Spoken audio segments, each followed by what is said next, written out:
ನಮಸ್ಕಾರ ಸ್ನೇಹಿತರೆ, ನಾನು ಸಿರಾಜ್ ಮುದಿಮನಿ ಕೃಷಿ ಸಹಾಯಕ ಅಗ್ರಿ ಫಾರ್ಮ್ನಿಂದ ಮಾತಾಡ್ತಾ ಇದ್ದೇನೆ. ಇವತ್ತು ನಾವು ನಾಟಿ ಮಾಡಿರ್ತಕ್ಕಂಥ ಕಾಳು ಬದನೆಗೆ ಕಸಿ ಕಟ್ಟಿದಂಥ ಬದನೆ ಗಿಡವನ್ನು ನಾವು ಅದಕ್ಕೆ ಕೋಲು ಮೊದಲಿಗೆ ಯಾವ ಥರ ಹಾಕ್ಕೋಬೇಕಂತ ಹೇಳಿ ತಮಗೆ ತೋರಿಸ್ಕೊಡ್ತೇನೆ. ಇವತ್ತಿಗೆ ನಾನು ಬದನೆ ನಾಟಿ ಮಾಡಿಕೊಂಡು ಇವತ್ತಿಗೆ ಸರಿಯಾಗಿ 12 ದಿನ ಆಯಿತು. ಆ 12 ದಿನ ಆದ ನಂತರ ಗಿಡಗಳ ಬೆಳವಣಿಗೆ ಪ್ರಾರಂಭ ಆಗ್ತದೆ.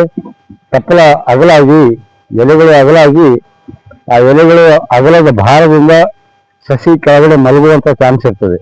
ಹೀಗಾಗಿ ಮೊದಲಿಗೆ ಇಂಥ ಸಣ್ಣ ಸಣ್ಣ ಕೋಲುಗಳನ್ನು ತೆಗೆದುಕೊಂಡು ನಮ್ಮ ಬದನೆಯ ಪಕ್ಕದಲ್ಲಿ ಇದನ್ನು ಒಂದು ಊರಿ ಅದಕ್ಕೆ ಒಂದು ಸೆಣಬಿನ ದಾರದಿಂದ ಕಟ್ಟಬೇಕಾಗ್ತದೆ. ಅದು ಯಾವ ಥರ ಕಟ್ಟಬೇಕಂತ ಹೇಳಿ ಇವತ್ತು ನಾನು ತೋರಿಸ್ತೀನಿ. ಮತ್ತು ಅದೇ ರೀತಿಯಾಗಿ ಏನು ಮಾಡ್ತಾ ಇದ್ದೀನಿ ನಾನು ವಿಡಿಯೋ, ಇದನ್ನು ನಮ್ಮ ಬೆಳೆ ಸಂಪೂರ್ಣ ಬೆಳವಣಿಗೆಯಾಗಿ ಕಾಯಿ ಕೊಡುವ ಹಂತದವರೆಗೂ ದಿನಾಲು ಸ್ವಲ್ಪ ಸ್ವಲ್ಪ ಸ್ವಲ್ಪ ಸ್ವಲ್ಪ ನಾನು ವಿಡಿಯೋ ಮಾಡ್ತಾ ಹೋಗ್ತೀನಿ. ತಾವೆಲ್ಲರೂ ತಪ್ಪದೇ ನೋಡ್ಬೇಕಂತ ಹೇಳಿ ತಮ್ಮೆಲ್ಲರೂ ವಿನಂತಿಸಿಕೊಳ್ತೇನೆ. ಸ್ನೇಹಿತರೆ, ಈಗಾಗಲೇ ಹೇಳಿದಂತೆ ಈಗ ನಾನು ಕೋಲುಗಳನ್ನು ಯಾವ ಥರ ನಾಟಿ ಮಾಡ್ಬೇಕಂತ ತೋರಿಸ್ತೀನಿ. ಯಾಕೆ ನಾಟಿ ಮಾಡ್ಬೇಕಂತಂದರೆ, ಈ ಉದಾಹರಣೆಗೆ ಈ ನಾಟಿ ಮಾಡಿದಂಥ ಸಸಿ ಎಲೆಗಳ ಭಾರಕ್ಕೆ ಈ ಥರ ನೆಲಕ್ಕೆ ಮಲಗ್ತದೆ. ಮಲಗಿದಾಗ ಇದಕ್ಕೆ ಅಡ್ಡ ಕೊಂಬೆಗಳು ಬರಲಿಕ್ಕೆ ಶುರು ಆಗ್ತದೆ. ಆದ ಕಾರಣ ಇಂಥ ಕೋಲುಗಳನ್ನು ತೆಗೆದುಕೊಂಡು ಇಲ್ಲಿ ಪಕ್ಕದಲ್ಲಿ ಇದನ್ನು ಕೋಲಿನ ಈ ಥರ ಕಿತ್ಕೊಂಡು ಇಂಥ ಸೆಣಬಿನ ಸಹಾಯದಿಂದ ಸಡಿಲವಾಗಿ ಸ್ವಲ್ಪ ಈ ಥರ ಕಟ್ಟಿದರೆ ಮುಂದೆ ಗಿಡ ಸ್ಟ್ರಾಂಗ್ ಆಗುವವರೆಗೂ ಸೀದಾ ಆಗ್ತದೆ. ಆಮೇಲೆ ಮುಂದೆ ಈ ಹಗ್ಗ ತನ್ನ ತಾನೇ ಹೊರಗೋಗ್ತದೆ. ಕಟ್ಟೆ ಪದ್ಧತಿ ಇದೆ. ನಂತರ ಮುಂದಿನ ವಾರ ಈ ಗಿಡದ ಬೆಳವಣಿಗೆ ಯಾವ ಥರ ಆಗ್ಬೋದು ಅಂಥೇಳಿ ಮುಂದಿನ ವಾರ ನಾನು ತೋರಿಸ್ಕೊಡ್ತೀನಿ.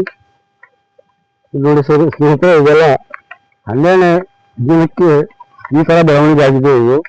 ಇದಕ್ಕೆ ನಾವು ಇನ್ನೂ ಯಾವುದೇ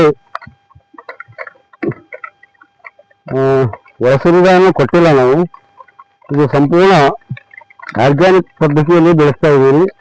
ಈಗಾಗಲೇ ಒಂದ್ಸಾರಿ ಇದಕ್ಕೆ ಗೋಕೃಪಾಮೃತ ಜಲವನ್ನು ಭೂಮಿ ಕೊಟ್ಟಿದ್ದೀನಿ. ಇನ್ನು ನಾಳೆ ಇದಕ್ಕೆ ಗೋಕೃಪಾಮೃತ ಜಲವನ್ನು ಸಿಂಪಡಣೆ ಮಾಡುವಂಥದ್ದು ನಾಳೆ ಇದೆ. ಇನ್ನೂ ಒಂದು ಕಂಬ ನಿಮಗೆ ತೋರಿಸ್ತೀನಿ. ಇದೇ ಥರ ಮುಂದೆ ನಾಟಿ ಮಾಡುವಂತಹ ಸ್ನೇಹಿತರು ಈ ಥರ ಪಕ್ಕಕ್ಕೆ ಒಂದು ಕೋಲನ್ನು ಊರಿ ಈ ಕೋಲಿಗೆ ಈ ಥರ ಊರಿ ಈ ಗಿಡಗಳನ್ನು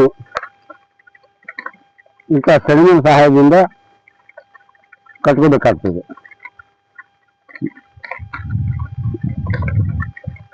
ಮತ್ತೆ ಮುಂದಿನ ವಾರ ಏನು ಮಾಡ್ಬೇಕು ಅನ್ನೋದನ್ನ ನಾನು ಮುಂದಿನ ವಿಡಿಯೋದಲ್ಲಿ ತಿಳಿಸ್ಕೊಡ್ತೀನಿ. ಅಲ್ಲಿವರೆಗೂ ಎಲ್ಲರಿಗೂ ನನ್ನ ನಮಸ್ಕಾರ.